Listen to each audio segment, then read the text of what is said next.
ফেব্রুয়ারিতে নির্বাচনের প্রস্তুতি নিচ্ছে সরকার। জাতিসংঘে প্রধান উপদেষ্টা স্বৈরাচারের আবির্ভাব ঠেকাতে ভারসাম্যপূর্ণ গণতান্ত্রিক রাষ্ট্র গড়ে তোলাই লক্ষ্য।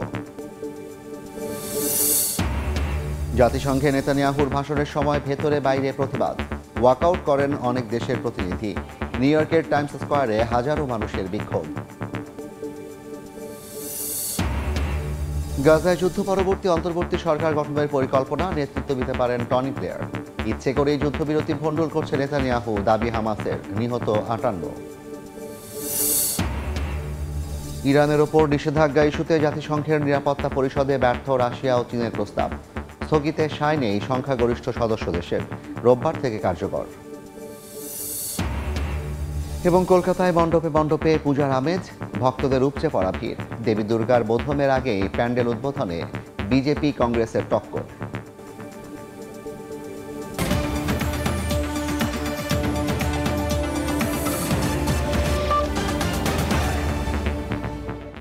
আন্তর্জাতিক সময়ের সঙ্গে আছি আমি জাফর সাদিক। ফেব্রুয়ারিতে নির্বাচন আয়োজনের প্রস্তুতি নিচ্ছে সরকার, পাশাপাশি আইনের শাসন নিশ্চিতে সংস্কার কর্মসূচিও চলমান রয়েছে। জাতিসংঘ অধিবেশনে দ্বিতীয়বারের মতো দেয়া ভাষণে প্রধান উপদেষ্টা ডক্টর মোহাম্মদ ইউনূস আরও বলেন, স্বৈরাচারের আবির্ভাব ঠেকাতে ভারসাম্যপূর্ণ গণতান্ত্রিক রাষ্ট্র গড়ে তোলাই তার সরকারের লক্ষ্য। এ সময় প্রধান উপদেষ্টা বলেন, মিয়ানমার সংঘাতে ঝুঁকিতে পড়ছে আঞ্চলিক স্থিতিশীলতা, পাশাপাশি কঠিন হয়ে পড়েছে রোহিঙ্গা প্রত্যাবাসনও। জাতিসংঘ সদর দপ্তর থেকে হাসানুজ্জামান সাকির রিপোর্টে বিস্তারিত। Chief Advisor of the Interim Government of the People's Republic of Bangladesh. BNP, Jamaat ও এনসিপির সফরসঙ্গী রাজনীতিবিদদের নিয়ে জাতিসংঘ সাধারণ পরিষদের অধিবেশনে প্রবেশ করেন প্রধান উপদেষ্টা ডক্টর মোহাম্মদ ইউনূস। স্থানীয় সময় বেলা 11টা 25 পোডিয়ামে আসেন অন্তর্বর্তী সরকারের প্রধান। এবার নিয়ে দ্বিতীয়বারের মতো জাতিসংঘে ভাষণ দিলেন ডক্টর ইউনূস। প্রায় 40 মিনিটের ভাষণের শুরুতেই গণ অভ্যুত্থান সংঘটিত একটি দেশের রূপান্তরের আকাঙ্ক্ষার গল্প তুলে ধরেন ডক্টর ইউনূস। প্রধান উপদেষ্টা জানান, ফেব্রুয়ারিতে জাতীয় সংসদ নির্বাচন আয়োজনে প্রস্তুতি নিচ্ছে সরকার। আগামী বছরের ফেব্রুয়ারি মাসে আমরা জাতীয় নির্বাচন অনুষ্ঠানের প্রস্তুতি নিচ্ছি। পাশাপাশি স্বচ্ছতা ও জবাবদিহিতা, আইনের শাসন নিশ্চিত করবার জন্য আমাদের নিরবচ্ছিন্নভাবে নাগরিক বান্ধব সংস্কার চালিয়ে যাচ্ছে। ডক্টর ইউনূস বলেন, ভারসাম্যপূর্ণ গণতান্ত্রিক রাষ্ট্র কাঠামো গড়ে তোলাই অন্তর্বর্তী সরকারের লক্ষ্য, যেখানে আর কোনো স্বৈর শাসকের আবির্ভাব হবে না। ভেঙে পড়া রাষ্ট্র কাঠামোকে পুনর্গঠন করে জনগণের আকাঙ্ক্ষা পূরণের জন্য প্রয়োজন ছিল ব্যাপক প্রাতিষ্ঠানিক সংস্কারের। আমাদের লক্ষ্য ছিল ক্ষমতার ভারসাম্যপূর্ণ একটি গণতান্ত্রিক রাষ্ট্র কাঠামো গড়ে তোলা, যেখানে আর কোনো স্বৈরশাসকের আবির্ভাব হবে না। উন্নয়নশীল দেশগুলোর পাচার হওয়া অর্থ কোনোভাবেই যেন উন্নত বিশ্বে যেতে না পারে, এজন্য কার্যকর ভূমিকা গ্রহণ করতে বিশ্ব নেতাদের প্রতি আহ্বান জানান তিনি। যেসব দেশ ও প্রতিষ্ঠান এই পাচারকৃত সম্পদ গচ্ছিত রাখবার সুযোগ দিচ্ছে, তাদের আমি আহ্বান জানাচ্ছি তারা যেন এই অপরাধের সঙ্গে শরিক না হয়।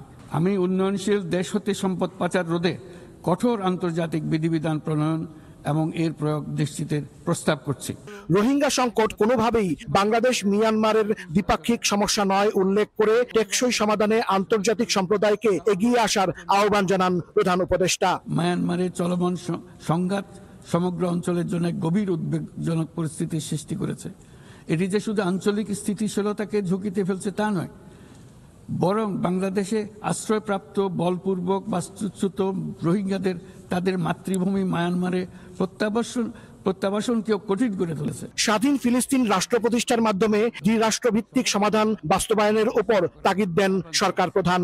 পূর্ব জেরুজালেমকে রাজধানী করে একটি স্বাধীন ফিলিস্তিন রাষ্ট্র গঠনের মাধ্যমে এই সমস্যার দ্বিরাষ্ট্রীয় ভিত্তিক সমাধান এখনই বাস্তবায়ন করতে হবে।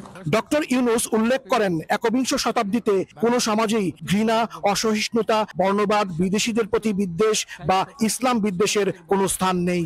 আগামী ফেব্রুয়ারিতে বাংলাদেশে জাতীয় সংসদ নির্বাচন হবে জানিয়েছেন প্রধান উপদেষ্টা ডক্টর মোহাম্মদ ইউনূস। তবে তিনি চলমান সংস্কার কর্মসূচির উপরও বেশ জোর দিয়েছেন তার ভাষণে। ডক্টর মোহাম্মদ ইউনূস আশাবাদ ব্যক্ত করেছেন, গণতান্ত্রিক ব্যবস্থায় রাজনৈতিক দলগুলো চলমান সংস্কার ছাড়াও জুলাই সনদ বাস্তবায়ন করবে। হাসানুজ্জামান সাকি, সময় সংবাদ, জাতিসংঘ সদর দপ্তর, নিউ ইয়র্ক। জাতিসংঘের অধিবেশনে ইসরায়েলি প্রধানমন্ত্রী বেনিয়ামিন নেতানিয়াহুর বক্তব্য শুরু হতেই প্রতিবাদ জানিয়ে ওয়াকআউট করেন বিভিন্ন দেশের প্রতিনিধি। এছাড়া নিউ ইয়র্কের টাইমস স্কোয়ারে বিক্ষোভ করেন হাজারো আন্দোলনকারী। নেতানিয়াহু তার বক্তব্যে ইসরায়েলের সব শত্রুকে দমনের হুঁশিয়ারি দেন এবং ইসরায়েলের প্রতি সমর্থন অব্যাহত রাখায় ট্রাম্পের প্রশংসা করেন। যুক্তরাষ্ট্রে জাতিসংঘের অধিবেশনে ইসরায়েলি প্রধানমন্ত্রী বিনিয়ামিন নেতানিয়াহুর বক্তৃতা শুরু করার আগেই জোরালো পার্শ্ব প্রতিক্রিয়া দেখা যায়। নিউ ইয়র্কের টাইমস স্কোয়ারে হাজারো আন্দোলনকারী জেনোসাইড বন্ধ করো স্লোগান দিয়ে সড়ক অবরুদ্ধ করেন। প্রায় সব আরব ও মুসলিম দেশ এবং আফ্রিকা ও ইউরোপের কয়েকটি দেশের প্রতিনিধিরা নেতানিয়াহুর বক্তৃতা শুরু করার আগেই সেখান থেকে বেরিয়ে যান। তবে কোনো কিছু তোয়াক্কা না করেই নেতানিয়াহু তার বক্তব্য রাখেন। তার ভাষণে জানান, সিনওয়ার, নাসরাল্লাহ সহ ইরানের শীর্ষ বিজ্ঞানী ও সামরিক নেতারা সবাই চলে গেছে। একে একে ইসরায়েলের সব শত্রুদের দমনের কথা জানান তিনি। এছাড়া মার্কিন প্রেসিডেন্ট ডোনাল্ড ট্রাম্পকে নিয়ে বক্তব্য শুরু করার সাথে সাথেই করতালিতে মুখর হয়ে ওঠে অধিবেশন। নেতানিয়াহুর বক্তব্য ট্রাম্পের প্রশংসায় মুখরিত ছিল এবং তিনি ইসরায়েলের প্রতি যুক্তরাষ্ট্রের সমর্থনের জন্য কৃতজ্ঞতা প্রকাশ করেন। তার এসব বক্তব্যে উচ্ছ্বাসিত হন যুক্তরাষ্ট্রের প্রতিনিধি দলের সদস্যরা। নেতানিয়াহু তার বক্তব্যে জানান, ভাষণটি সরাসরি গাজায় লাউডস্পিকারে সম্প্রচার করা হচ্ছে। বলেন, ইসরায়েলি গোয়েন্দাদের বিশেষ ব্যবস্থায় গাজার মানুষের ফোনে তার বার্তা পৌঁছে দেওয়া হচ্ছে। বন্দীদের উদ্দেশ্যে বলেন, তিনি তাদের ভুলে যাননি। একই সঙ্গে হামাসকে হুঁশিয়ারি দেন, বন্দীদের মুক্তি যুদ্ধ থামাতে পারে, না হলে অভিযান চলবে অনির্দিষ্টকাল। ইয়াসিন মোহাম্মদ জিসান, সময় সংবাদ। গাজার যুদ্ধ পরবর্তী অন্তর্বর্তী সরকারের প্রধান হিসেবে সাবেক ব্রিটিশ প্রধানমন্ত্রী টনি ব্লেয়ারকে দায়িত্ব দেওয়ার বিষয়ে আলোচনা চলছে। এদিকে নেতানিয়াহু ইচ্ছে করে যুদ্ধবিরতি ও বন্দী মুক্তির প্রক্রিয়া ভণ্ডুল করছে বলে বিবৃতি দিয়েছে হামাস। সংগঠনটির দাবি, জাতিসংঘ সাধারণ পরিষদের অধিবেশনে নেতানিয়াহুর বক্তব্যের আগেই কূটনীতিকদের উঠে যাওয়া প্রমাণ করে ইসরায়েল বিশ্ব থেকে কতটা বিচ্ছিন্ন হয়ে পড়েছে।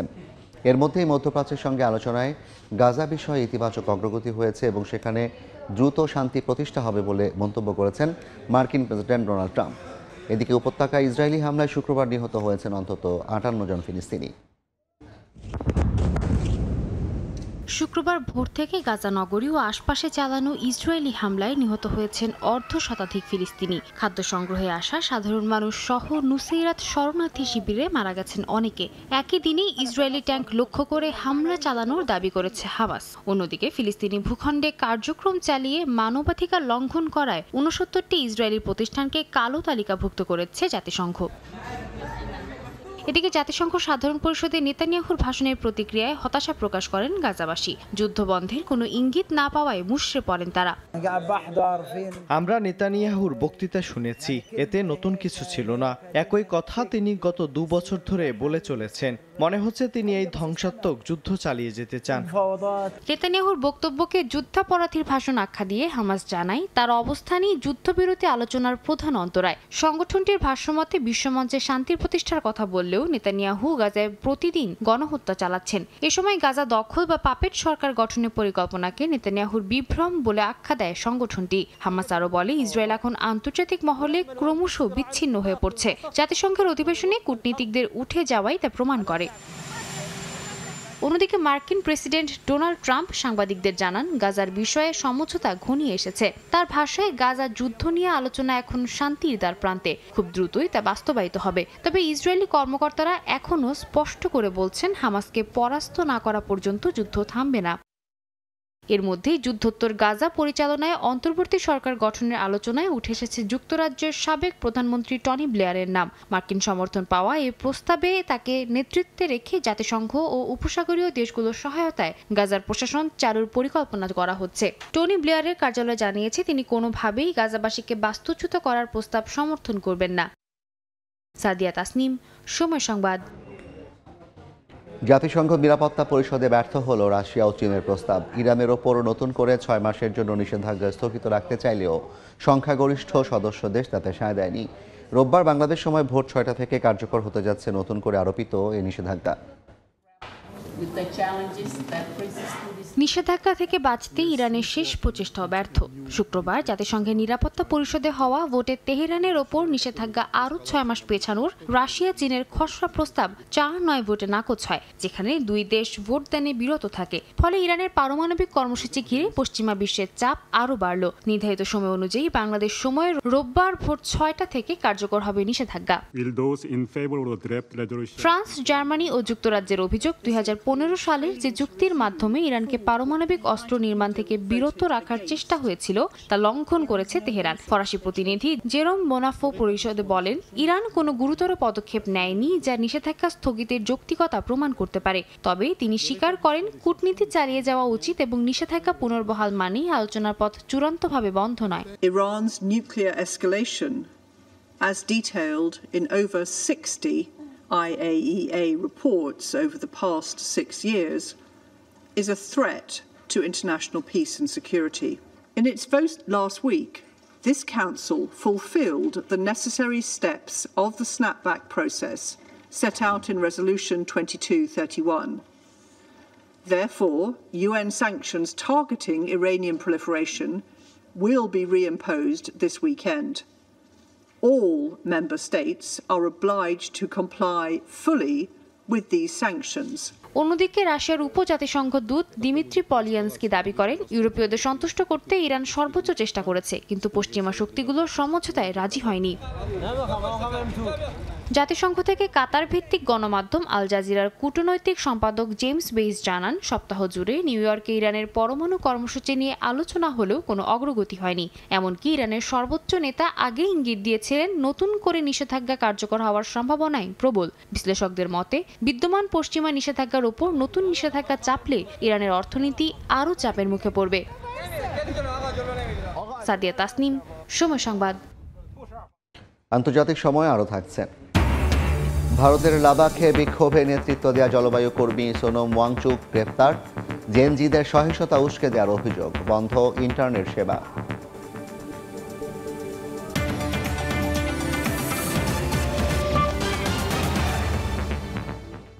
লেবাননের বৈরুতের দক্ষিণ উপশহরে হিজবুল্লাহর সাবেক নেতা হাসান নাসরুল্লাহকে স্মরণে সমবেত হাজারো সমর্থক। তার মৃত্যুর প্রথম বার্ষিকীর আগের দিন ছিল এই শোকানুষ্ঠান। সাজানো হয়েছে প্রতীকী কফিন, হাতে মোমবাতি আর মোবাইলের আলো জেলে প্রয়াত নেতার প্রতি শ্রদ্ধা জানাতে এসেছেন ভক্ত সমর্থকরা। বৈরুতের দক্ষিণ উপশহরে হিজবুল্লাহর সাবেক নেতা হাসান নাসরাল্লাহর হত্যাস্থলে এভাবেই সমবেত হন হাজারো সমর্থক। হত্যার প্রথম বার্ষিকীর আগের দিন ছিল এই শোকানুষ্ঠান। গেল বছর ২৭ সেপ্টেম্বর ইসরায়েলের বিমান হামলায় নিহত হন ৩২ বছর ধরে হিজবুল্লাহকে নেতৃত্ব দেয়া হাসান নাসরাল্লাহ। তার মৃত্যু হিজবুল্লাহ ও ইরানের জন্য বড় ধাক্কা এবং চলমান যুদ্ধে এক বাকবদল হিসেবে বিবেচিত হয়। যুদ্ধবিরতি কার্যকর হলেও দক্ষিণ লেবাননে কথিত হিজবুল্লাহর অবস্থানে এখনও হামলা চালাচ্ছে ইসরায়েল। অন্যদিকে যুক্তরাষ্ট্র ও সৌদি আরব হিজবুল্লাহকে নিরস্ত্র করার চাপ বাড়ালেও সংগঠনটি দৃঢ়ভাবে তা প্রত্যাখ্যান করেছে। আমরা শেষ নিঃশ্বাস পর্যন্ত প্রতিরোধ করব, ষড়যন্ত্র যত বড়ই হোক, জয় আমাদের হবেই। এই দিনটিকে রাষ্ট্রীয় শোক দিবস ঘোষণা করা উচিত ছিল, কিন্তু সরকার আমাদের অবহেলা করেছে। এক বছর আগে প্রয়াত হলেও এখনও লেবানিজদের মনে বেঁচে আছেন হিজবুল্লাহর সাবেক প্রধান হাসান নাসরাল্লাহ। নাদিম মারজান, সময় সংবাদ। লাদাখের জলবায়ু কর্মী সোনম ওয়াংচুককে গ্রেফতার করেছে পুলিশ। লেহ শহরে সহিংস বিক্ষোভে 4 জন নিহত, বহুজন আহত হওয়ার পর এই পদক্ষেপ নেওয়া হয়েছে। নয়াদিল্লির অভিযোগ, বক্তব্য দিয়ে সহিংসতা উস্কে দিয়েছেন ওয়াংচুক, তবে এ অভিযোগ অস্বীকার করেছেন তিনি। ওয়াংচুককে গ্রেফতারের পর লেহ শহরে ইন্টারনেট সেবা বন্ধ করে দিয়েছে কর্তৃপক্ষ। স্থানীয় সময় শুক্রবার উস্কানিমূলক কর্মকাণ্ডের অভিযোগে লাদাখের প্রভাবশালী জলবায়ু কর্মী সোনম ওয়াংচুককে গ্রেফতার করে ভারতীয় পুলিশ। তাকে জাতীয় নিরাপত্তা আইন NSA এর আওতায় গ্রেফতার দেখানো হয়েছে। ফলে আইনশৃঙ্খলা রক্ষাকারী বাহিনী চাইলে বিচার ছাড়াই দীর্ঘদিন আটক রাখতে পারবে ওয়াংচুককে। এমনকি তার জামিনেরও সুযোগ নেই বলে জানিয়েছে সংশ্লিষ্টরা। নয়াদিল্লির দাবি, লাদাখে জেনজিদের বিক্ষোভে উস্কানি দিয়েছেন ওয়াংচুক, তবে এই অভিযোগ অস্বীকার করেছেন এই জলবায়ু কর্মী। ওয়াংচুকের পরিবারের দাবি, এই সহিংসতায় তার কোনো হাত নেই, বরং সরকারের অপারগতায় তরুণদের আন্দোলনের দিকে ঠেলে দিয়েছে। সোনামকে যদি এই হিংসাত্মক পদ্ধতিতে জনগণকে সংগঠিত করতে হতো, তাহলে তিনি 5 বছর আগেই তা করতে পারতেন। তাই তার বিরুদ্ধে আনা অভিযোগ আমরা বিশ্বাস করি না। বিক্ষোভ হয়েছে কারণ তরুণরা প্রশাসনের কর্মকাণ্ডে রেগে গেছে। এর আগে ওয়াংচুকের NGOর বিদেশি অনুদান গ্রহণের অনুমতি বাতিল করে কেন্দ্রীয় স্বরাষ্ট্র মন্ত্রণালয়, যদিও কোনো ধরনের বিদেশি অনুদান গ্রহণ করেননি বলে দাবি তার। এদিকে ওয়াংচুককে গ্রেফতারের পর লে শহরে বন্ধ করে দেওয়া হয়েছে ইন্টারনেট সেবা। বাজারে দোকানপাট বন্ধ রয়েছে, রাস্তাঘাট প্রায় ফাঁকা। আন্দোলনকারীরা জানান সহিংসতা ঘটেছে নয়াদিল্লির প্রতি দীর্ঘদিনের হতাশা ও ক্ষোভ থেকে। বুধবার লেতে বিক্ষোভ ছড়িয়ে পড়লে বিজেপি কার্যালয় ও পুলিশ ভ্যানে আগুন দেয় বিক্ষুব্ধ তরুণরা। ওয়াংচুকের 14 দিনের অনশন স্থল থেকে আন্দোলনকারীদের ছত্রভঙ্গ করে দেয়া হলে ছড়িয়ে পড়ে সংঘর্ষ। পুলিশের দাবি আত্মরক্ষার্থে গুলি চালায় তারা। এতে বেশ কয়েকজন হতাহত হন, যার মধ্যে নিরাপত্তা বাহিনীর সদস্যও রয়েছেন। সাদিয়া তাসনিম, সময় সংবাদ। নেপালের শাসন ব্যবস্থা পরিবর্তনের ক্ষমতা অন্তর্বর্তী সরকারের নেই বলে জানিয়েছেন সুশীলা কার্কি। জাতির উদ্দেশ্যে দেওয়া ভাষণে তিনি বলেন, সংবিধান সংশোধনের মাধ্যমে এটি পারবে কেবল নির্বাচিত পার্লামেন্টই। সুশীলা কার্কির এমন মন্তব্যে উত্তেজনা বিরাজ করছে জেএনজিদের মাঝে। তরুণ জেনজি প্রজন্মের আন্দোলনের পর তাদেরই পছন্দে নেপালের অন্তর্বর্তী সরকারের প্রধানমন্ত্রী হিসেবে দায়িত্ব পান দেশটির সাবেক বিচারপতি সুশীলা কার্কি। স্থানীয় সময় বৃহস্পতিবার জাতির উদ্দেশ্যে প্রথমবারের মতো ভাষণ দেন তিনি। কথা বলেন দেশটির শাসন ব্যবস্থা নিয়ে। এ নিয়ে নেপালে নতুন করে শুরু হয়েছে উত্তেজনা। নেপালের শাসন ব্যবস্থা পরিবর্তনের ক্ষমতা বর্তমান অন্তর্বর্তী সরকারের নেই বলে জানিয়ে দেন সুশীলা কার্কি। এটি শুধু নির্বাচিত পার্লামেন্টই সংবিধান সংশোধনের মাধ্যমে পারবে বলেও জানান তিনি। একই সঙ্গে নির্বাচনের মাধ্যমে নতুন পার্লামেন্টের কাছে এসব দাবি তুলে ধরতে জেনজিদের আহ্বান জানান সুশীলা। আমি নেপালের জনগণকে, বিশেষ করে তরুণ প্রজন্মকে যারা পরিবর্তনের পক্ষে আছেন, তাদেরকে আসন্ন নির্বাচনে অংশ নেওয়ার আহ্বান জানাচ্ছি। একই সঙ্গে সাংবিধানিক প্রক্রিয়ার মাধ্যমে দেশ সংশোধনের অনুরোধ করছি। নেপালের বর্তমান পার্লামেন্ট পদ্ধতিতে প্রতিনিধি সভা থেকে নতুন প্রধানমন্ত্রী নির্বাচিত হন, আর সরাসরি নির্বাচিত নির্বাহী প্রধান চাইলেও সংবিধান সংশোধন করতে পারবেন। যদিও এর জন্য প্রয়োজন হবে মার্চে অনুষ্ঠিত নির্বাচনে গঠিত পার্লামেন্টের 2/3 ভোট। আসন্ন নির্বাচনের প্রস্তুতি শুরু হয়েছে বলেও জানান সুশীলা। এমনকি বিদেশে বসবাসরত নেপালি নাগরিকদের ভোট দেওয়ার ব্যবস্থা করছেন বলেও নিশ্চিত করেন তিনি। একই সঙ্গে দুর্নীতি কমানো, সহজলভ্য সরকারি সেবা এবং নাগরিকদের হয়রানি বন্ধে বিশেষ ব্যবস্থা নেয়ার কথাও জানান অন্তর্বর্তী সরকার প্রধান। নাদিম মারজান, সময় সংবাদ। উত্তর কোরিয়ার অস্ত্র সরবরাহ নেটওয়ার্কের বিরুদ্ধে নতুন করে নিষেধাজ্ঞা দিয়েছে যুক্তরাষ্ট্র। মিয়ানমারের জান্তা সরকার উত্তর কোরিয়া থেকে বোমা ও গাইডেন্স কিট কিনে সাধারণ মানুষের ওপর হামলা চালিয়েছে বলে অভিযোগ ওয়াশিংটনের। মার্কিন অর্থ মন্ত্রণালয় জানায়, এই নিষেধাজ্ঞা অস্ত্র ব্যবসার সঙ্গে জড়িত কয়েকটি প্রতিষ্ঠান ও ব্যক্তির ওপর আরোপ করা হয়েছে। মিয়ানমারের জান্তা ও বিদ্রোহীদের মধ্যে চলমান সংঘাতে প্রাণ হারাচ্ছেন বহু বেসামরিক নাগরিক। আর দেশটির জান্তা বাহিনীকে উত্তর কোরিয়া অস্ত্র সরবরাহ করে আসছে বলে অভিযোগ মার্কিন প্রশাসনের। এরই জেরে উত্তর কোরিয়ার অস্ত্র সরবরাহ নেটওয়ার্কের বিরুদ্ধে নতুন করে নিষেধাজ্ঞা দিয়েছে যুক্তরাষ্ট্র। এ বিষয়ে এক বিবৃতিতে মার্কিন পররাষ্ট্র মন্ত্রণালয় জানায়, এই পদক্ষেপের লক্ষ্য উত্তর কোরিয়ার অবৈধ অস্ত্র কর্মসূচির অর্থায়ন বন্ধ করা এবং মিয়ানমারের সেনাদের হাতে বেসামরিক স্থাপনায় নির্বিচার হামলার পথ রোধ করা। অন্যদিকে মার্কিন অর্থ মন্ত্রণালয় জানায়, মিয়ানমার ভিত্তিক রয়্যাল সুয়েলেই কোম্পানি লিমিটেড এবং এর পরিচালক সহ আরও দুজনকে নিষেধাজ্ঞার আওতায় আনা হয়েছে। এছাড়া চীনের বেইজিংয়ে অবস্থানরত উত্তর কোরিয়ার অস্ত্র কোম্পানি কেওএমআইডির উপপ্রতিনিধি কিম ইয়ং জু সরাসরি এই অস্ত্র বিক্রির সঙ্গে সমন্বয় করেছেন। চোলুং নামের আরেক অভিযুক্ত দক্ষিণ পূর্ব এশিয়ার বিভিন্ন ব্যবসা প্রতিষ্ঠানের মাধ্যমে বৈদেশিক মুদ্রা পাচার করতেন বলেও অভিযোগ ওয়াশিংটনের। তিনি পিয়ংইয়ংয়ের গোয়েন্দা সংস্থার সদস্য বলেও জানা গেছে। উত্তর কোরিয়ার অবৈধ অস্ত্র কর্মসূচি সরাসরি যুক্তরাষ্ট্র এবং তার মিত্রদের জন্য হুমকি বলে মনে করেন অর্থ দপ্তরের কর্মকর্তারা। নাদিম মারজান, সময় সংবাদ। হঠাৎ করেই শত শত মার্কিন জেনারেল ও অ্যাডমিরালকে ডাকা হয়েছে যুক্তরাষ্ট্রে। আগামী মঙ্গলবার সমরমন্ত্রী পিট হেগসেথ ভার্জিনিয়ায় এক বৈঠকে তাদের যোগ দিতে বলেছেন। তবে এই বৈঠকের উদ্দেশ্য এখনও রহস্যে ঘেরা বলেই মনে করছেন অনেকে। বিশ্বজুড়ে দায়িত্বে থাকা মার্কিন জেনারেল ও অ্যাডমিরালদের জরুরি ভিত্তিতে যুক্তরাষ্ট্রে তলব করা হয়েছে। আগামী মঙ্গলবার ভার্জিনিয়ার কোয়ান্টিকো ঘাঁটিতে বসবে এ বৈঠক। কিন্তু কেন হঠাৎ এই ডাক দেয়া হলো তার সঠিক ব্যাখ্যা কেউই দিচ্ছে না। পেন্টাগনের মুখপাত্র শন পার্নেল জানান, সমরমন্ত্রী পিট হেগসেথ তার জ্যেষ্ঠ সামরিক কর্মকর্তাদের উদ্দেশ্যে বক্তব্য রাখবেন। তবে কর্মকর্তারা বলছেন, হঠাৎ ডাক পড়ায় সময়সূচি পাল্টাতে হিমশিম খাচ্ছেন তারা। কেউ কেউ আবার ভাবছেন বৈঠকে যাওয়া বাধ্যতামূলক কিনা। এ বিষয়ে হোয়াইট হাউসে সাংবাদিকদের প্রশ্নের জবাবে প্রেসিডেন্ট ডোনাল্ড ট্রাম্প বলেন, এ ধরনের বৈঠক বন্ধুত্বপূর্ণ সম্পর্কের পরিচয় দেয়। তিনি পাল্টা প্রশ্ন করে বলেন, এটা এত বড় কিছু নয়, জেনারেলদের সঙ্গে ভালো সম্পর্ক রাখাতে ক্ষতি নেই। ভাইস প্রেসিডেন্ট জেডি ভ্যান্সও বলেন, সমরমন্ত্রীর সঙ্গে জ্যেষ্ঠ কর্মকর্তাদের দেখা করা অস্বাভাবিক কিছু নয়। তবে অনেকেই বিষয়টিকে ট্রাম্প প্রশাসনের সাম্প্রতিক পদক্ষেপগুলোর সঙ্গে মিলিয়ে ফেলছেন। দ্বিতীয় মেয়াদে দায়িত্ব নেয়ার পর থেকে ট্রাম্প ও হেক্সেথ প্রতিরক্ষা দপ্তরে বড় ধরনের পরিবর্তন এনেছেন। যৌথ বাহিনী প্রধান সিকিউ ব্রাউন সহ বেশ কয়েকজন শীর্ষ কর্মকর্তা বরখাস্ত হয়েছেন। মে মাসে 4 তারকা জেনারেলের সংখ্যা কমানোর নির্দেশও আসে। আর চলতি মাসেই প্রতিরক্ষা দপ্তরকে ডিপার্টমেন্ট অব ওয়ার নামে ডাকতে শুরু করে হোয়াইট হাউস। নাদিম মারজান, সময় সংবাদ। জনপ্রিয় ভিডিও শেয়ারিং প্ল্যাটফর্ম টিকটকের মালিকানা নিয়ে আরও এক ধাপ এগোলো যুক্তরাষ্ট্র। বৃহস্পতিবার একটি নির্বাহী আদেশে সই করেছেন প্রেসিডেন্ট ডোনাল্ড ট্রাম্প। আদেশ অনুযায়ী টিকটকের মার্কিন কার্যক্রম নতুন পরিচালনা পর্ষদের অধীনে যাবে। মার্কিন গণমাধ্যমগুলো বলছে, ওরাকল, সিলভার লেক ও আবুধাবি ভিত্তিক MGX যৌথভাবে টিকটকের মার্কিন কার্যক্রমে 45% অংশীদারিত্ব পাবে। বৃহস্পতিবার হোয়াইট হাউসের ওভাল অফিসে ভিডিও শেয়ারিং প্ল্যাটফর্ম টিকটকের মার্কিন কার্যক্রম বিক্রির অনুমোদন দিয়ে একটি নির্বাহী আদেশে সই করেন প্রেসিডেন্ট ডোনাল্ড ট্রাম্প। ফলে দেশটিতে জনপ্রিয় এই অ্যাপটি চালু থাকবে। মার্কিন ভাইস প্রেসিডেন্ট জেডি ভ্যান্স জানান, চুক্তির ফলে টিকটকের মূল্য দাঁড়াবে প্রায় $14 বিলিয়ন।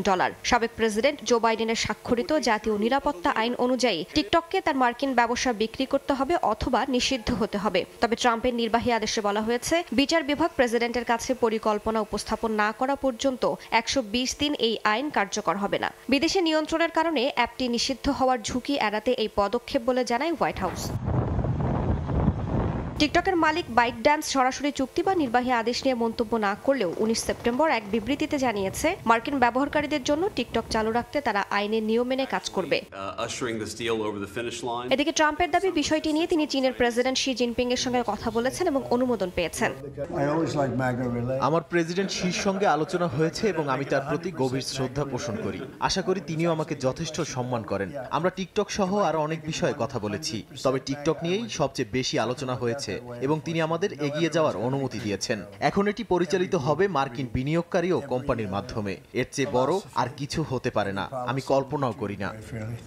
ট্রাম্পের নির্বাহী আদেশ অনুযায়ী টিকটকের মার্কিন কার্যক্রম নতুন পরিচালনা পর্ষদের অধীনে যাবে। সুপারিশ, অ্যালগোরিদম, সোর্স কোড ও কন্টেন্ট মডারেশন সিস্টেমও নতুন মালিকদের হাতে থাকবে। নিরাপত্তা কার্যক্রম তদারকি করবে ওরাকল, পাশাপাশি তারা কম্পিউটিং পরিষেবাও দেবে। মার্কিন গণমাধ্যমগুলো বলছে, ওরাকল, সিলভার লেক ও আবুধাবি ভিত্তিক MGX যৌথভাবে টিকটকের মার্কিন কোম্পানিতে 45% অংশীদারিত্ব পাবে। নতুন চুক্তি কার্যকর হলে মার্কিন ব্যবহারকারীর তথ্য সুরক্ষিত থাকবে বলে দাবি হোয়াইট হাউসের। রাইসা জান্না, সময় সংবাদ। বিক্ষোভ ধরা কয়েকজন আইন প্রণেতার বাড়িতে আগুন দেয়। পরিস্থিতি নিয়ন্ত্রণে সকাল সন্ধ্যা কারফিউ জারি করা হয়েছে। এদিকে মেক্সিকোয় 1 দশক আগে 43 শিক্ষার্থী নিখোঁজের বিচার দাবিতে বিক্ষোভ হয়েছে। এ সময় একটি কাভার্ড ভ্যানে আগুন ধরিয়ে দেন বিক্ষুব্ধরা। অন্যদিকে দক্ষিণ কোরিয়ায় বেতন বৃদ্ধি ও কর্মঘণ্টা কমানোর দাবিতে শুক্রবার ধর্মঘটে নেমেছেন দেশটির আর্থিক খাতের কর্মীরা। পুলিশ আন্দোলনকারী সংঘর্ষে রণক্ষেত্র ভারত মহাসাগরীয় দ্বীপরাষ্ট্র মাদাগাস্কার। কয়েক মাস ধরে চলমান বিদ্যুৎ ও পানির তীব্র সংকটকে কেন্দ্র করে স্থানীয় সময় বৃহস্পতিবার রাজধানী আন্তানানারিভোর সড়কে নামেন বাসিন্দারা। এ সময় সরকার বিরোধী স্লোগান দিতে দেখা যায় তাদের। শুরুতে শান্তিপূর্ণ কর্মসূচি হলেও বিকেল থেকে বিক্ষোভ সহিংসতায় রূপ নেয়। আন্দোলনকারীদের ছত্রভঙ্গ করতে রাবার বুলেট ও কাঁদানে গ্যাস ছোড়ে নিরাপত্তা বাহিনী। পরে বিক্ষুব্ধরা কয়েকজন আইন প্রণেতার বাড়িতে আগুন দেয়। পরিস্থিতি নিয়ন্ত্রণে প্রতিদিন সন্ধ্যা 7টা থেকে ভোর 5টা পর্যন্ত কারফিউ জারি করেছে মাদাগাস্কার প্রশাসন। পরবর্তী নির্দেশনা না দেয়া পর্যন্ত কারফিউ চলমান থাকবে। 2023 সালে পুনর্নির্বাচিত হয়ে ক্ষমতায় বসেন দেশটির বর্তমান প্রেসিডেন্ট অ্যান্ড্রি রাজোয়ালিনা। তবে প্রাকৃতিক সম্পদে পরিপূর্ণ হওয়া সত্ত্বেও মাদাগাস্কারে চরম দারিদ্রতা কাটেনি। এমনকি দেশটির বাসিন্দাদের জীবনমান উন্নয়নে 2 বছরে সরকার কোনো ভূমিকা রাখতে পারেনি বলেও অভিযোগ করেন অনেকে। এক দশক আগে 43 শিক্ষার্থী নিখোঁজের বিচার দাবিতে মেক্সিকোর আয়াত জিনাপা শহরে বিক্ষোভ হয়েছে। স্থানীয় সময় বৃহস্পতিবার শহরের মিলিটারি ক্যাম্প এলাকায় একটি কাভার্ড ভ্যানে আগুন ধরিয়ে দেন বিক্ষোভধরা। এ সময় জলকামান দিয়ে আগুন নিয়ন্ত্রণে আনার চেষ্টা করে পুলিশ। আন্দোলনকারীদের দাবি এসব নিখোঁজ শিক্ষার্থীদের আটকে রাখা হয়েছে এবং সেনাবাহিনীর কাছে তাদের বিষয়ে তথ্য রয়েছে। অপরাধ চক্রের সঙ্গে জড়িত সন্দেহে 2014 সালের 26 সেপ্টেম্বর পুলিশের হাতে আটক হন 43 শিক্ষার্থী। এরপর থেকে নিখোঁজ রয়েছেন তারা। এদিকে দক্ষিণ কোরিয়ায় বেতন বৃদ্ধি ও কর্মঘণ্টা কমানোর দাবিতে ধর্মঘটে নেমেছেন আর্থিক খাতের কর্মীরা। স্থানীয় সময় শুক্রবার কোরিয়া ফিনান্সিয়াল ইন্ডাস্ট্রি ইউনিয়নের ডাকে রাজধানী সিউলে জড়ো হন হাজার হাজার কর্মী। সপ্তাহে 5 দিনের পরিবর্তে 4.5 দিনের কর্মঘণ্টা ও 3.9% বেতন বাড়ানোর দাবি করেন তারা। কর্মীদের আন্দোলনের কারণে দেশটির ব্যাংকগুলোর কার্যক্রমেও ব্যাঘাত ঘটেছে বলে জানা গেছে। নাসরিন রুমি, সময় সংবাদ। অভিবাসী দমন অভিযানে আবারও যুক্তরাষ্ট্র জুড়ে উত্তেজনা ছড়িয়েছে। শিকাগো শহরে বিক্ষোভে নামেন শত শত মানুষ। আইওয়া ও বোস্টনে শহরে চলে ধরপাকড়। পুরো দেশ জুড়ে একের পর এক ঘটনায় ক্ষুব্ধ সাধারণ মানুষ। স্থানীয় সময় শুক্রবার শিকাগোর ব্রডভিউ আইস প্রসেসিং সেন্টারের সামনে শত শত বিক্ষোভকারী জড়ো হয়ে বিক্ষোভ করেন। ভেতরে ছিল ভারী অস্ত্রধারী immigration and custom enforcement ICE এজেন্টরা। পরিস্থিতি উত্তপ্ত হলে টিয়ার শেল, সাউন্ড গ্রেনেড আর পেপার বল নিক্ষেপ করে অবস্থা নিয়ন্ত্রণের চেষ্টা করে কর্তৃপক্ষ। এমন অবস্থার মধ্যেই সামনে আসে আরো বিতর্কিত ঘটনা। লস অ্যাঞ্জেলেসের ৭৯ বছর বয়সী এক ব্যক্তি ফেডারেল অভিবাসন কর্মকর্তাদের বিরুদ্ধে $50 মিলিয়ন মামলা করেছেন। অভিযোগ, সেপ্টেম্বরের 9 তারিখে তার কারও আসে অভিযান চালাতে গিয়ে মুখোশধারী আইস এজেন্টরা তাকে মাটিতে ফেলে আহত করে। এজেন্টরা তাকে ধাক্কা দিয়ে ফেলে দেয়। এতে তার পাঁজর ও কনুই ভাঙার পাশাপাশি মস্তিষ্কে আঘাত পান বলে জানা গেছে। একই দিন আইওয়ার ডেস মইন্স শহরের স্কুল সুপারিনটেন্ডেন্ট ইয়ান রবার্টসকে গ্রেপ্তার করে আইস। মার্কিন স্বরাষ্ট্র দপ্তর জানায় 1999 সালে শিক্ষার্থী ভিসায় আসা রবার্টসের বিরুদ্ধে আগে থেকেই বহিষ্কারাদেশ ছিল। গ্রেপ্তারের সময় তার কাছে নগদ অর্থ, অস্ত্র ও চাকু পাওয়া গেছে বলেও দাবি করে কর্তৃপক্ষ। তবে স্থানীয় স্কুল বোর্ড বলছে শিক্ষার্থীদের নিরাপত্তা ও শিক্ষা তাদের প্রধান অগ্রাধিকার। বোস্টনের নিকটবর্তী চেলসিতে এক অভিবাসন অভিযানে সৃষ্টি হয় আরও বিতর্কের। প্রত্যক্ষদর্শীদের অভিযোগ, স্থায়ী বাসিন্দার মর্যাদাধারী এক গুয়েতেমালার নারীকে আইস কর্মকর্তারা ট্রাক থেকে টেনে নামিয়ে মাটিতে ধাক্কা দেন। এতে তার পুরনো পিঠের ব্যথা বেড়ে গিয়ে হাসপাতালে ভর্তি করতে হয়েছে। নাদিম মারজান, সময় সংবাদ। এদিকে অভিবাসীদের ডিজিটাল পরিচয়পত্রকে কেন্দ্র করে উত্তপ্ত ব্রিটিশ রাজনীতি ও অবৈধ অভিবাসী নিয়ন্ত্রণে ব্রিটিশ সরকারের এই পরিকল্পনা ঘোষণার পর শুরু হয়েছে তুমুল বিতর্ক। এতে নাগরিক অধিকার খর্ব হবে বলে মনে করছেন অনেকে। এরই মধ্যে এর বিরুদ্ধে পিটিশনে স্বাক্ষর করেছেন 5,75,000 মানুষ। তবে অন্য এক জরিপে ডিজিটাল আইডি কার্ডের পক্ষে মত দিয়েছেন অনেকে। অভিবাসন নিয়ন্ত্রণে চাপের মুখে চাকরির ক্ষেত্রে ডিজিটাল পরিচয়পত্র বাধ্যতামূলক করার পরিকল্পনা করছে যুক্তরাজ্যের প্রধানমন্ত্রী কিয়ার স্টারমার। স্থানীয় সময় শুক্রবার লন্ডনে অনুষ্ঠিত মধ্য বামপন্থী রাজনীতিবিদদের আন্তর্জাতিক বৈঠকে এ ঘোষণা দেন তিনি। এর মাধ্যমে অবৈধভাবে থাকা ব্যক্তিরা আর কাজের সুযোগ পাবেন না। ডিজিটাল পরিচয়পত্রে নাগরিক ও বাসিন্দাদের নাম, জন্ম তারিখ, ছবি, জাতীয়তা ও বসবাসের তথ্য থাকবে, যা মোবাইলে সংরক্ষিত থাকবে। সাধারণ চলাফেরায় দেখানোর প্রয়োজন না হলেও চাকরিতে যোগ দেওয়ার সময় পরিচয়পত্র বাধ্যতামূলক ব্যবহার করতে হবে। এই পরিচয়পত্রের মাধ্যমে ড্রাইভিং লাইসেন্স, শিশু ভাতা, কর রেকর্ড সহ নানা সেবা আরও সহজে পাওয়া যাবে বলে দাবি করেছে ব্রিটিশ সরকার।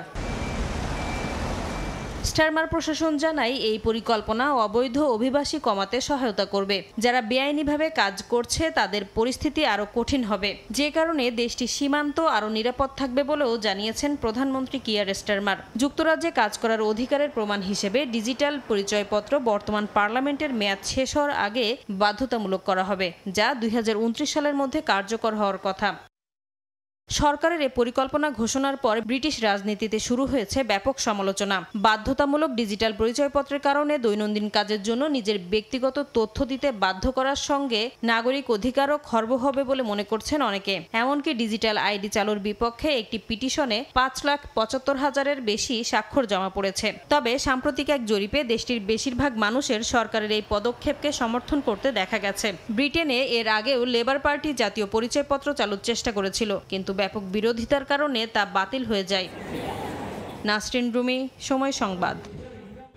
যুক্তরাষ্ট্রে আমদানি করা ওষুধের ওপর 100% শুল্ক আরোপের ঘোষণা দিয়েছেন মার্কিন প্রেসিডেন্ট ডোনাল্ড ট্রাম্প। অক্টোবরের 1 তারিখ থেকে এটি কার্যকর হবে। সামাজিক মাধ্যম সোশ্যাল ট্রুথে তিনি একথা জানান।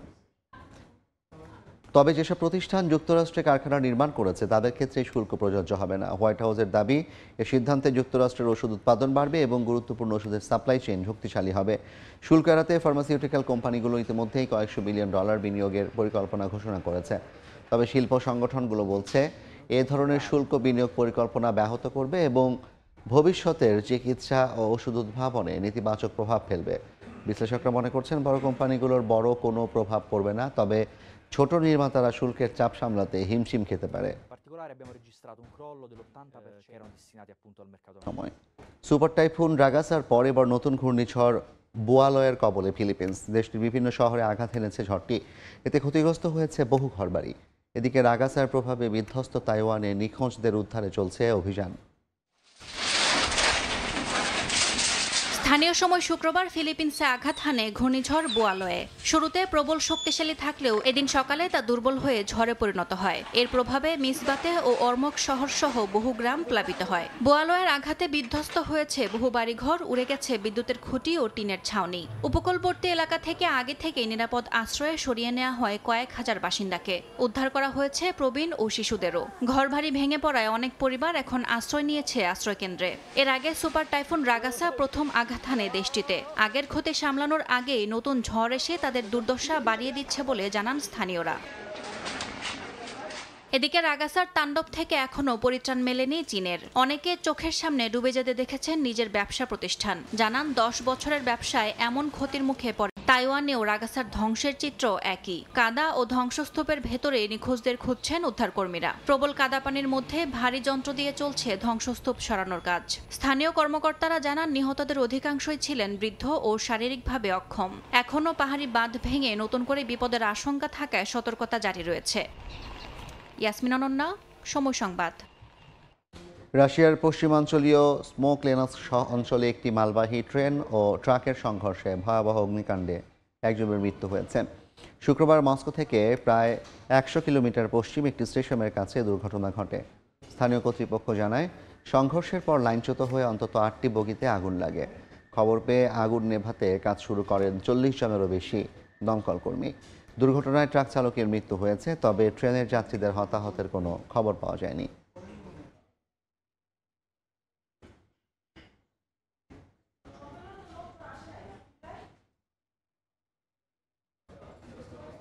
জাতিক সময়। মালদ্বীপে অবৈধভাবে কাজ করলে জেল ও জরিমানার পাশাপাশি সর্বোচ্চ 10 বছরের জন্য নিজ দেশে ফেরত পাঠানো হবে কর্মীদের। মালদ্বীপে কর্মরত প্রবাসীদের জন্য এই নতুন নির্দেশনা জারি করেছে দেশটির সরকার। এ বিষয়ে দেশটিতে কর্মরত সকল প্রবাসীদের সতর্ক করে বিজ্ঞপ্তি প্রকাশ করেছে বাংলাদেশ হাইকমিশন। খন্দকার ওমর ফারুকের তথ্য ছবিতে বিস্তারিত। মালদ্বীপে 1 লাখেরও বেশি বাংলাদেশি প্রবাসী কর্মরত। কর্মী ভিসা চালু থাকায় এ সংখ্যা দিনে দিনে বাড়ছে। তবে এবার প্রবাসীদের জন্য নতুন করে কঠোর নির্দেশনা জারি করেছে মালদ্বীপ সরকার। দেশটির সরকারের বরাত দিয়ে বাংলাদেশ হাইকমিশন জানায়, যে কোনো বাংলাদেশি যদি অবৈধভাবে কাজ করেন তবে জেল ও জরিমানার পাশাপাশি সর্বোচ্চ 10 বছরের জন্য তাদের নিজ দেশে ফেরত পাঠানো হবে। এ সংক্রান্ত কার্যক্রম দেশটির সংশ্লিষ্ট মন্ত্রণালয়ের অধীনেই পরিচালিত হবে। আপনি কিন্তু নিজের ইচ্ছা মতো অন্যত্র কাজ করতে পারবেন না। সেটি করলে আপনি এখানকার যে ভিসা রুল রয়েছে সেটি ভায়োলেশন হবে এবং এক্ষেত্রে কিন্তু যে কোনো সময় যদি ইমিগ্রেশনের যেই রেইড হয় বা ইমিগ্রেশন যেই তল্লাশি করে তখন যদি আপনাকে অন্যত্র পায় তখন কিন্তু আপনার বিরুদ্ধে আইনানুগ ব্যবস্থা গ্রহণ করবে। নির্দেশনায় বলা হয়, মালদ্বীপে ফ্রি ভিসা বলে কোনো ব্যবস্থা নেই। নির্দিষ্ট কোম্পানির নামে ভিসা নেওয়া হলে সেই কোম্পানির অধীনেই কাজ করতে হবে। অন্য কোথাও কাজ করা বা ব্যবসা, আর্থিক লেনদেনে জড়ানো সম্পূর্ণ নিষিদ্ধ। এ ধরনের অপরাধে শাস্তির পাশাপাশি ব্যক্তিকে ডিপোর্ট করা হবে। বারবার সুযোগ দেওয়ার পরও প্রবাসী বাংলাদেশিদের একটি অংশ ফ্রি ভিসা এসে নানা অপরাধে জড়িয়ে পড়ছে বলে উল্লেখ করা হয়। এই দেশের সরকারে সুযোগ দিছে বৈধ হওয়ার জন্য।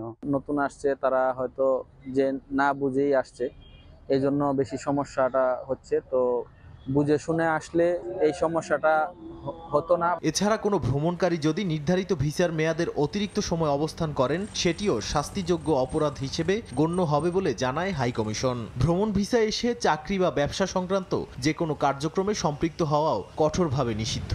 হাইকমিশন বলছে এ ধরনের কর্মকাণ্ড দণ্ডনীয় অপরাধ। সময় সংবাদ, মালদ্বীপ। ভূমধ্যসাগরে উদ্ধারকারী জাহাজ সি ওয়াচের ওপর আবারও গুলিবর্ষণ করা হয়েছে, তবে কেউ হতাহত হয়নি। ইতালীয় ইউরোপীয় ইউনিয়নের হস্তক্ষেপ কামনা করেছে জাহাজ কর্তৃপক্ষ। স্থানীয় সময় শুক্রবার রাতে আন্তর্জাতিক জলসীমায় লিবিয়ান কোস্টগার্ড উদ্ধারকারী জাহাজের ওপর গুলি চালায়। জাহাজটি উদ্ধার অভিযান চালাতে ব্যস্ত থাকায় লিবীয়দের নির্দেশ অমান্য করলে তারা কাছাকাছি এসে গুলি চালায়। সি ওয়াচের ক্রু ঘটনাস্থলে অডিও রেকর্ড প্রকাশ করেছে, যেখানে লিবীয়দের হুমকির শব্দ শোনা যায়। ঘটনার পর সি ওয়াচ ইতালীয় কর্তৃপক্ষ এবং পুলিশকে অবহিত করে। জাহাজ কর্তৃপক্ষ জানায়, পুনরায় এমন ঘটনা এড়াতে আন্তর্জাতিক হস্তক্ষেপ এবং নিরাপত্তা নিশ্চিত করা জরুরি।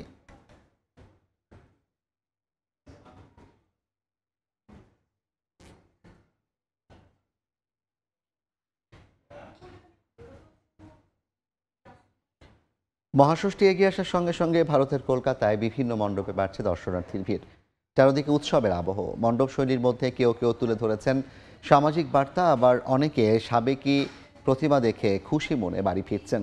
এদিকে দেবী দুর্গার প্রথমের আগেই প্যান্ডেল উদ্বোধনে প্রতিবারের মতো এবারও টক্কর দিচ্ছে ভারতের প্রধান দুই রাজনৈতিক দল বিজেপি ও তৃণমূল। উত্তর কলকাতার সন্তোষ মিত্র স্কোয়ারের এবারের থিম অপারেশন সিঁদুর। এই থিম দেখতে এতটাই ভিড় জমেছে যে তা সামলাতে হিমশিম খাচ্ছে কলকাতা পুলিশ। শুক্রবার দুপুরে পূজার প্যান্ডেল উদ্বোধন করেন কেন্দ্রীয় স্বরাষ্ট্রমন্ত্রী অমিত শাহ। সঙ্গে ছিলেন আয়োজক সজল ঘোষ ও রাজ্য বিজেপির শীর্ষ নেতারা। অন্যদিকে দক্ষিণ কলকাতার সুরুচি সংঘের পূজা উদ্বোধন করেন রাজ্যের মুখ্যমন্ত্রী ও তৃণমূল নেত্রী মমতা বন্দ্যোপাধ্যায়। প্রধান দুই রাজনৈতিক শিবির পূজার উদ্বোধন মঞ্চেও নিজেদের রাজনৈতিক বার্তা তুলে ধরতে ভোলেননি। আমি মায়ের কাছে প্রার্থনা করে এসেছি, এই নির্বাচনের পরে যেন বাংলায় এমন কোন সরকার আসে যে সত্যিকারের সোনার বাংলা গড়তে পারবে। যারা মৃত্যুকে নিয়ে রাজনীতি করে না, তাদের বলুন চ্যারিটি বিগিনস এট হোম। আগে নিজের আয়নায় নিজেদের মুখ দেখো, তারপরে অন্যকে বলো বাংলা মানুষের পাশে ছিল, আছে, থাকবে। তোমরা আমাদের জলে ভাসাও আর আমরা জল তলাই। তবে চতুর্থীর বিকেলের আসল আকর্ষণ ছিলেন সাধারণ দর্শনার্থীরাই। লম্বা লাইনে দাঁড়িয়ে পছন্দের মণ্ডপে দেবী দর্শন করেন তারা। ছোটবেলা থেকে এখানে আসি, প্রথমে মা বাবার সাথে আসি, তারপর কলেজ সামনে থেকে আসার সময় তখন আসতাম। তো এটা এক ধরনের ট্রেডিশন হয়ে গেছে। এত বড় ঠাকুর এখানে, তারপরে মেন নর্থ কলকাতা ঠাকুরের মধ্যে একটা এটাও পড়ে। এখন যে পুজোটা হচ্ছে, এই পুজোটা অপশন সিকিউর সত্যি করা দরকার। কলকাতা শহর দুর্গাপূজার জন্য এর মধ্যেই ইউনেস্কোর মানবতার অমূল্য সাংস্কৃতিক ঐতিহ্যর তালিকায় অন্তর্ভুক্ত হয়েছে। এরপর থেকে প্রতি বছর শহরের পূজা আয়োজন আরও বৈচিত্র্যময় হয়ে উঠছে। সময় সংবাদ, ভারত। 2026 বিশ্বকাপ ফুটবলের মাস্কট প্রকাশ করেছে ফিফা। যুক্তরাষ্ট্র, কানাডা, মেক্সিকো এই তিন দেশে আগামী বছরের জুন জুলাই হবে 23তম ফুটবল বিশ্বকাপ। বিশ্ব ফুটবলের জমকালো এই টুর্নামেন্টের জন্য ফিফা নিজেদের ওয়েবসাইটে 3টি রঙিন মাস্কটের ছবি প্রকাশ করেছে। ম্যাপল, জায়ু, ক্লাচ এই 3টি মাস্কট থাকবে 2026 ফুটবল বিশ্বকাপে। আয়োজক তিন দেশের স্থানীয় সংস্কৃতিকে তুলে ধরতেই এ ধরনের রঙিন মাস্কট করা হয়েছে বলে জানিয়েছেন ফিফা সভাপতি জিয়ান্নি ইনফ্যান্টিনো। 2026 বিশ্বকাপের জন্য প্রস্তুত হচ্ছে যুক্তরাষ্ট্র, কানাডা ও মেক্সিকো। সফল আয়োজনে বিশ্বকে চমকে দিতে চেষ্টার কোনো কমতি রাখতে চান না মার্কিন প্রেসিডেন্ট ডোনাল্ড ট্রাম্প। কাতার বিশ্বকাপের আগে স্বাগতিক দেশকে নানা সমালোচনার মুখে পড়তে হলেও এখনো বড় কোনো বিড়ম্বনায় পড়তে হয়নি তিন আয়োজক যুক্তরাষ্ট্র, কানাডা ও মেক্সিকোকে। 2026 বিশ্বকাপ ফুটবল শুরু হতে 9 মাসের মতো বাকি থাকলেও এরই মধ্যে টিকিট নিয়ে পড়ে গেছে হুড়োহুড়ি। এবার the greatest show on earth সামনে রেখে 3টি রঙিন মাস্কট প্রকাশ করেছে ফিফা। মাস্কটে প্রাধান্য পেয়েছে আয়োজক তিন দেশের ঐতিহ্য ও সংস্কৃতি। ম্যাপল, জায়ু ও ক্লাচ এই 3টি মাস্কট থাকবে 2026 ফুটবল বিশ্বকাপে। কানাডার প্রতিনিধিত্ব করছে ম্যাপল। কানাডার জাতীয় পতাকার প্রতীক হিসেবে যে ম্যাপল পাতা রয়েছে, সেখান থেকে মূলত ম্যাপলকে মাস্কট হিসেবে ধরে নেওয়া। মাঠে ম্যাপলকে অদম্য প্রহরীর মতো গোলরক্ষক হিসেবে বিবেচনা করা হয়েছে। কাজ করবেন অতন্দ্র প্রহরীর মতো, যিনি মাঠে দারুণ গোলকিপিং এর মাধ্যমে দলকে বাঁচাবেন। মাঠের বাইরে তিনি নগর সংস্কৃতি ও গানের খুব ভক্ত। মেক্সিকোর প্রতিনিধিত্ব করবে জায়ু। মেক্সিকোর জঙ্গলে থাকা জাগুয়ারকে এখানে প্রতীক হিসেবে ধরা হচ্ছে। মাঠে জায়ু অপ্রতিরোধ্য স্ট্রাইকার। মাঠের বাইরে সে মেক্সিকোর রান্না, নৃত্য ও ঐতিহ্যের প্রতিনিধিত্ব করে। ক্লাচ প্রতিনিধিত্ব করছে যুক্তরাষ্ট্রের। এখানে প্রতীক হিসেবে ধরা হয়েছে ঈগলকে। মাঠে মিডফিল্ডার যেমন দলের মধ্যে বন্ধন তৈরি করেন, ক্লাচ এখানে প্রতীকী মিডফিল্ডার হিসেবে কাজ করবে। মাস্কট নিয়ে উচ্ছ্বসিত ফিফা সভাপতি জিয়ান্নি ইনফ্যান্তিনো। মাস্কট 3টি দুর্দান্ত হয়েছে। আমরা ম্যাচে দর্শকদের আনন্দদায়ক পরিবেশ উপভোগের ব্যবস্থা করছি। 3 মাস্কট উত্তর আমেরিকা ও পুরো বিশ্বের সবার হৃদয় জয় করবে। আমি এরই মধ্যে শিশুদের পোশাক, ফুটবল কিংবদন্তিদের পোশাকে মাস্কট আঁকার কাজ শুরু করেছি। ম্যাপল, জায়ু, ক্লাচ হচ্ছে জয়, শক্তি ও একত্রে থাকার প্রতীক। 2022 সালে কাতার বিশ্বকাপে অংশ নিয়েছিল 32টি দল। আগামী বিশ্বকাপে সংখ্যাটা বেড়ে হয়েছে 48। ইনফ্যান্টিনোর মতে দলের সংখ্যা বাড়ায় 23তম ফুটবল বিশ্বকাপ অনেক জমজমাট হবে। দল সংখ্যা বাড়ায় বিশ্বকাপ দর্শকদের জন্য রোমাঞ্চ ও উন্মাদনার হবে বলেও আশা ইনফ্যান্টিনোর। পারভিন আক্তার, সময় সংবাদ। আন্তর্জাতিক সময়ের শীর্ষ সংবাদগুলো জানিয়ে দিচ্ছে আরেকবার।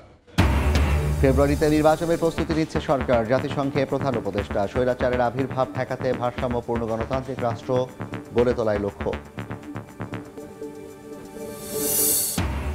জাতিসংঘে নেতানিয়াহুর ভাষণের সময় ভেতরে বাইরে প্রতিবাদ। ওয়াকআউট করেন বিভিন্ন দেশের প্রতিনিধি। নিউ ইয়র্কের টাইমস স্কোয়ারে হাজার হাজার মানুষের বিক্ষোভ। এবং গাজায় যুদ্ধ পরবর্তী অন্তর্বর্তী সরকার গঠনের পরিকল্পনা নেতৃত্ব দিতে পারেন টনি ব্লেয়ার। ইচ্ছে করেই যুদ্ধবিরতি ভণ্ডুল করছে নেতানিয়াহু। দাবি হামাসের, নিহত 58।